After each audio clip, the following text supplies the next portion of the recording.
Welcome back to my workshop and welcome back to my garage. And welcome to the 4th episode of my great guitar build-off build. What we're going to go over today is finalizing the finishing process, putting the oil on the body and also the satin finish on the neck. We're also going to go and cover some of the pickup making. So let's get rolling with the finishing process. Alright, now what I'm going to do is I've rubbed down some steel wool in the center there, brought the color and pushed the black a little bit more to the edge, or brought the green more out in the center.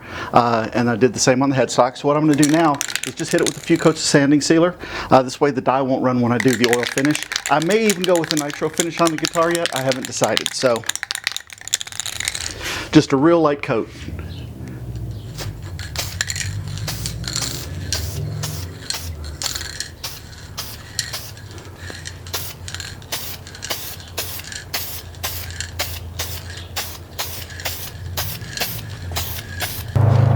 Alright, so that's just a real light misting. I'm going to give that a chance to dry, and then I'll come out and I'll hit it again with another really light coat. And then after several light coats, then we can go a little bit heavier on it. Basically, we just want to lock the dye in to where the dye doesn't run when we go to put the other finish on. So as you can see here, disaster struck. There was a major reaction between the sanding sealer that I used and the leather dye that I used. So it turned the whole top of the guitar and the top of the headstock white. So I had to go back, re-sand everything, and apply a new coat of dye. All right, so welcome back to finishing episode number 2. And this is what I come up with. And I like it better than the original. So I'm kind of glad it happened. So what we're going to do now is we're just going to go through and start with the tongue oil finishing.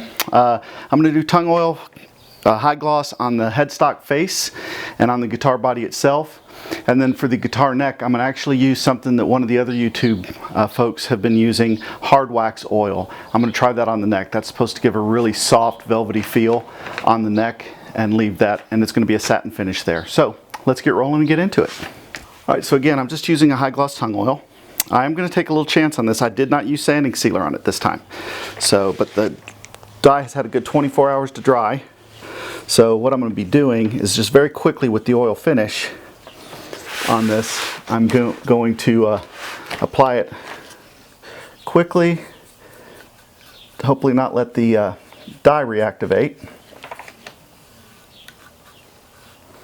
and start to run and blend in again.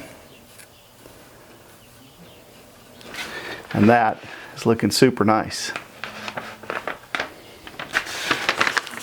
So it's just going to get a really quick thin coat, and you can see it is picking up the dye quite a bit on that. So I want to be as quick as possible getting this done because I don't want the dye to run.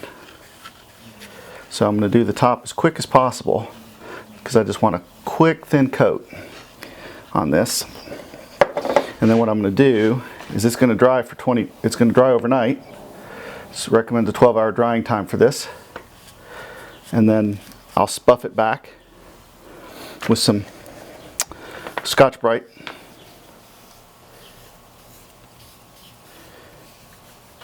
to smooth it out, and then the subsequent coats I can go on thicker because it's not going to cause the dye to run.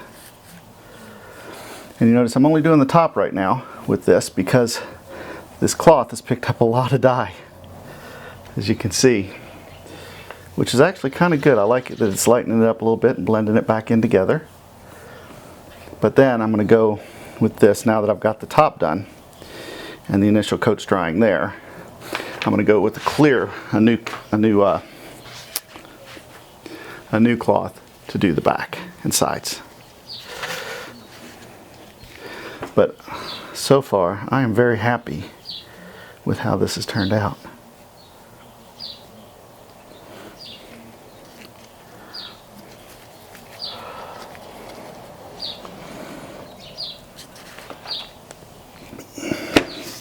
And then I have completely masked off the body, or the neck, as you can see, the neck heel, to where I'm just going to get the oil on the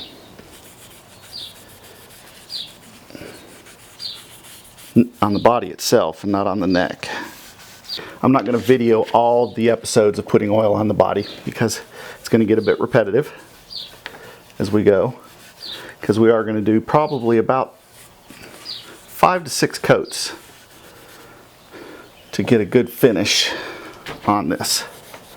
But you can see it's really bringing out the wood grain on this. Then, like I said, this will hang to dry for about 12 hours before I go back and try and do my next coats. All right, so there you have it. First coat of oil applied. Came out looking really nice. It's already tacking up and drying. The headstock looks really good. And the back of the body is looking really good. It did bring out that nice figuring on the wood. And as you can see, I've got the neck all masked off, or the neck is going to be left bare until I get the body finished, and then I'll be putting, like I said, some hard wax oil on the actual neck. So for the finish on the back of the neck, what I'm going to be using is a hard wax oil. And I'm going to be doing a satin finish on this. I'm going to give it about 3 or 4 coats of that and let it dry, usually about 24 hours between coats. So let's go through that.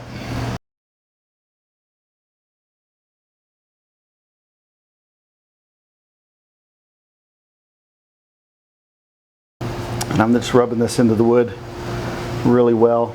I'm not putting a whole lot on there, just making sure I get it good and rubbed into the wood.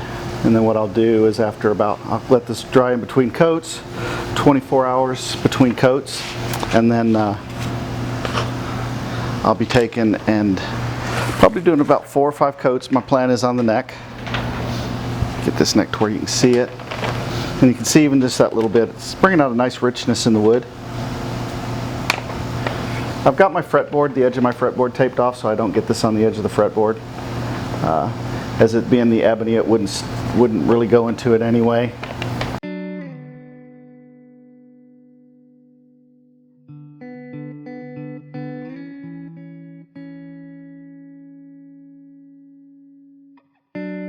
What I'm going to do is I'm going to let this sit on here for a few minutes, probably about 10 minutes, and then I'll go back in and buff off any of the excess at that time. And there we go. That's it that's the neck with the first coat on. Really brought out the grain on the wood. It's looking kind of nice.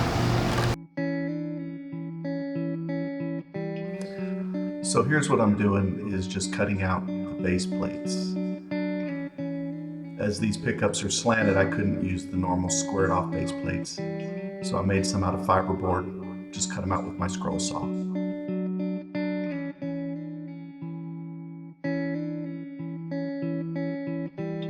And what I'm doing now is just setting up my winder. This is my Mojo Tones winder. I've had it for about 1.5 years now. It works really well. I'm putting about 5,000 turns of wire on this bobbin. And I'm using 42 gauge heavy form bar wiring. This type of insulation is more of a vintage style. And that's what I'm going for with these pickups. I'm getting ready to pull the bobbin off now. And what you got to be careful of is I've already soldered my start wire onto the bobbin or onto the coil.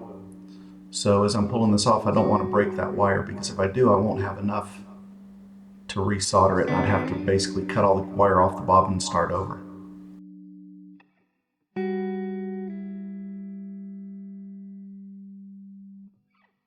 What I'm doing now is just stripping a little bit of the insulation off the wire so I can wrap it around the finish lead.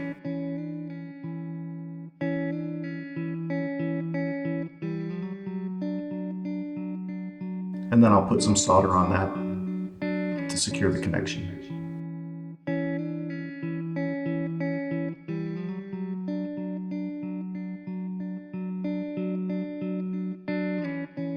Now what I'm doing is I'm putting a little bit of tape down on the coil, because when I lay this wire over top of it, I don't want any sharp spots from where it was soldered to cut into the wire on the coil, because that would cause it to short out.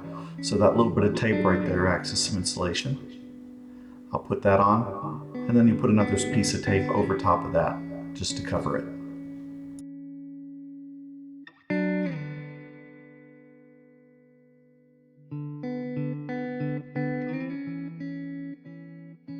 And this coil is finished. I've got my start and my stop leads on it. It's wound.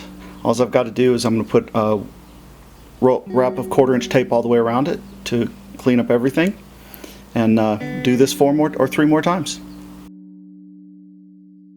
Now what I'm doing is I'm finishing assembling the coils.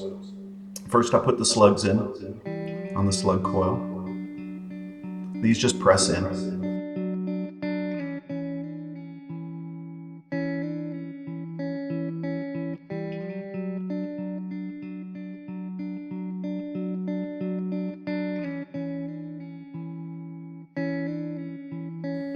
And then I put the screws in on the screw side. You'll notice what I do here is I run the screws in until they just come out the bottom of the bobbin, and then I put the keeper bar on, which is kind of a spacer, and then I thread the screws through that, because a lot of times those spacer bars might have a little bit of a bow to them, and if you try and run the screws all the way through the bobbin and then slide that spacer bar on, it doesn't go. So as you can see, I'm just running the screws down through until they poke out the bottom of the keeper. And then I mount those to the base plate. The bobbins are only held on by 2 small screws on the bottom. And now that they're on the base plate, I'll finish running the screws through the rest of the pickup bobbin down through the base plate until they bottom out where I want them to be.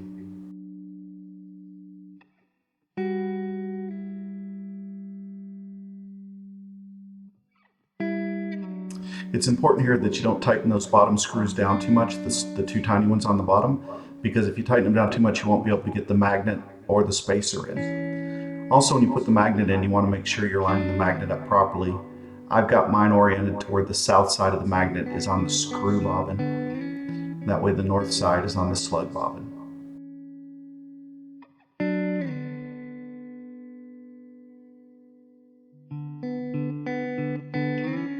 And finally, what I want to do is solder the leads together.